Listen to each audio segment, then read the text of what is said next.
பெரும் சோகத்தில் காங்கிரஸ், உற்சாகத்தில் பாஜக. காங்கிரஸ் கட்சியவாது காப்பாற்றுவார்களா? வணக்கம்.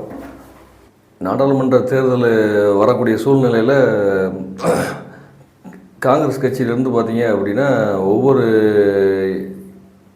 எம்எல்ஏ எம்பி எல்லாம் பார்த்தீங்கன்னா மாற்றுக் கட்சிக்கு போய் சேர்கிற சூழல் உருவாயிருக்கு காங்கிரஸ் கட்சியில்.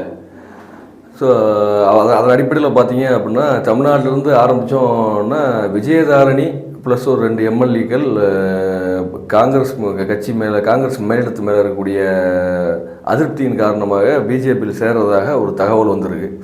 அதுக்கு விஜயதாரணி அம்மா விளவங்கோடு, கன்னியாகுமரி மாவட்டம் விளவங்கோடு ஏரியாவில் பார்த்திங்கன்னா தொடர்ந்து 3 முறை எம்எல்ஏவாக இருந்தாங்க. கடைசியாக எம்பிக்கு 2000 இப்போ ரீசெண்டாக நடந்த, இதுக்கு முன்னாடி நடந்த நாடாளுமன்ற தேர்தலில் எம்பிக்கு அவங்கள தான் சொல்லியிருந்தாங்க. திடீர்னு வசந்தகுமார் அவர்கள் வசந்தன் கோ ஓனர் வசந்தகுமார் இறந்ததுனால பார்த்தீங்க அப்படின்னா அனுதா ஓட்டு வரும் அப்படின்னு சொல்லி ராகுல் காந்தி சொன்னதுனால அவருடைய பையனான விஜய் வசந்தா பார்த்தீங்க அப்போ நிற்க வச்சு ஜெயிக்கவும் வச்சுட்டாங்க. ஸோ ஒரு தடவை கொடுத்தாங்க. இந்த தடவையும் இந்த அம்மா கேட்டிருக்காங்க. கொடுக்காத சூழ்நிலையில் பார்த்தா அப்படின்னா மிகவும் அதிருப்தி அடைஞ்சு பாஜக போய் சேரலாம் அப்படிங்கிற எண்ணத்தில் அவங்க எல்லாம் இருக்காங்க. கூடிய வரையில் அதுவும் நடக்கும்னு நினைக்கிறேன். அது போக பஞ்சாப் மாநிலத்தில் பார்த்தீங்க அப்படின்னா நவ்ஜோத் சிங் சித்து, அவர் யாருன்னா முன்னாள் கிரிக்கெட் வீரர். அதே மாதிரி பார்த்தீங்க அப்படின்னா காங்கிரஸ் எம்பி, ரொம்ப காலமாக எனக்கு தெரிஞ்சு ஒரு 15 வருஷத்துக்கு மேலேயே காங்கிரஸ்லாம் இருக்காப்புல. அந்த அவரும் ப்ளஸ் ஒரு 3 எம்எல்ஏக்களும் காங்கிரஸ் மேலிடத்தின் அதிருப்தியின் காரணமாக பிஜேபியில் சேர போகிறாங்க. அவர் அதே மாதிரி ஒவ்வொரு மாநிலமாக பார்த்தோம் அப்படின்னா மத்திய பிரதேசில் கமல்நாத், அவர் ஒரு சிஎம் கேண்டிடேட் மாதிரி. அண்ட் தென் மகாராஷ்டிராவில் அசோக் சவான், அவரும் பார்த்தீங்க அப்படின்னா ஒரு முக்கியமான ஒரு காங்கிரஸ் தலைவரில் ஒரு தலைவர் மகாராஷ்டிராவில். அதுபோக உத்தரப்பிரதேச பார்த்தோம் அப்படின்னா லால் பகதூர் சாஸ்திரி, அவருடைய பேரன் விபாகர சாஸ்திரி அப்படின்னு சொல்லி அவரும் பார்த்தீங்க அப்படின்னா அவர் ப்ளஸ் அவருடைய கூட இருக்கிற எம்எல்ஏக்கள்லாம் பார்த்தீங்க அப்படின்னா பிஜேபியில் சேர்றதாக ஒரு தகவல் வந்திருக்கு. கன்ஃபார்மாக போய் சேர்ந்துருவாங்க, போய் சேர்ற மாதிரி தான் இருக்குது.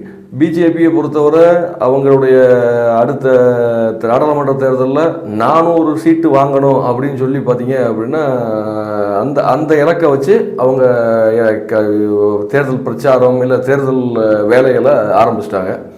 காங்கிரஸை பொறுத்தவரை பார்த்தீங்கன்னா அந்த ஒவ்வொரு இதுக்குமே இந்த 400 எம்பிக்களாக இருப்பாங்களா அப்படிங்கிறது பார்த்தா அப்படின்னா முடிவும் காலத்தில் அதுவுமே சந்தேகத்தின் அடிப்படையில் இருக்கா இல்லையா, ஆளே இருக்காதுங்கிற கண்டிஷனில் தான் இப்போதைக்கு காங்கிரஸ் இருக்குது. ஸோ காங்கிரஸ் டிஸ்இன்டகிரேட்டாக ஆகிட்டு இருக்கு, அது கலைஞ்சிக்கிட்டே இருக்காங்க காங்கிரஸ் கட்சி. ஸோ இதில் ஊடக பார்த்தீங்க அப்படின்னா நம்ம ஆம் ஆத்மி கட்சி தலைவர் அரவிந்த் கெஜ்ரிவால் ஆக்சுவலாக பார்த்தீங்கன்னா நேற்று அவரை இதில் அவர் டெல்லி சட்டமன்றத்தில் பார்த்தீங்க அப்படின்னா ஒரு நம்பிக்கை வாக்கெடுப்பு நடத்தியிருக்காப்புல. ஆக்சுவலாக நம்பிக்கை வாக்கெடுப்பு ஓயாமல் எதுக்கு எடுத்துக்கிட்டு இருக்காரு அப்படின்னா ஒரு சந்தேகம் தான். நம்ம காங்கிரஸ் கட்சி மாதிரி நம்ம ஆளுகளும் பார்த்தேன் அப்படின்னா பாஜக எங்கேயும் போய் சேர்ந்துட்டாங்களா, நம்ம கூட டச்சில் இருக்காரா என்னன்னு பார்க்கலாம். ஆனால் அதில் பார்த்தீங்க அப்படின்னா அரவிந்த் கெஜ்ரிவால் ஜெயிச்சிட்டாப்புல. ஜெயிச்சுட்டு பார்த்தா அப்படின்னா ஒன்று சொல்லியிருக்காப்புல. என்ன சொல்லியிருக்காரு, 2024 பார்த்தேன் அப்படின்னா பாஜகவை ஒழிக்க முடியுதோ இல்லையோ, ஆனால் அடுத்த பார்லமெண்ட் எலெக்ஷனில் பார்த்தீங்க அப்படின்னா எலெக்ஷனுக்குள்ளே பாஜக அல்லாத இந்தியாவை பார்த்தேன் அப்படின்னா நான் உருவாக்குவேன் அப்படின்னு சொல்லியிருக்காப்புல. பயங்கரமாக பேசி சூளுரைக்கிறேன் அப்படின்னு சொல்லியிருக்காப்புல. எனக்கு தெரிஞ்சு அவர் இதோட 5-6 தடவை பார்த்தீங்க அப்படின்னா ஊழல் கோர்ட்டு ஆஜராகுன்னு சொல்லிட்டேன். இது வரைக்கும் ஆஜர் ஆகலை. தலைவர் அடுத்த தடவை ஆஜராகனா அவனே தூக்கிடுவாங்க. இவர் பார்த்தேன் அப்படின்னா பாஜகவை க்ளோஸ் பண்ணி தீர்வுன்னு ஒத்த காலில் நிற்காப்புல. ஸோ கூடிய விரைவில் இப்போ என்ன நடக்க போகுது அப்படின்னா எப்பயுமே பார்த்தீங்க அப்படின்னா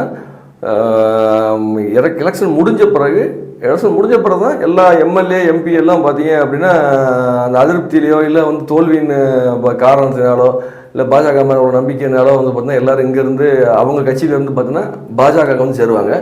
அது பார்த்தீங்க அப்படின்னா கொஞ்சம் அட்வான்ஸாக அதுக்கு முன்னக்கூட்டியே தேர்தலுக்கு முன்னக்கூட்டியே போய் சேர்றது பார்த்தீங்க அப்படின்னா பாஜகவுடைய வளர்ச்சி, அதே மாதிரி பார்த்தீங்கன்னா பாஜக மேலே இருக்கக்கூடிய நம்பிக்கையினால் பாஜக மக்களும் பாஜகவை ஆதரிக்காங்க அப்படிங்கிற நம்பிக்கையினால் பார்த்தீங்க அப்படின்னா எல்லா மாற்றுக் கட்சி எல்லாரும் பாஜகவை சேர்ந்து பாஜக பலப்படுத்துகிறாங்க.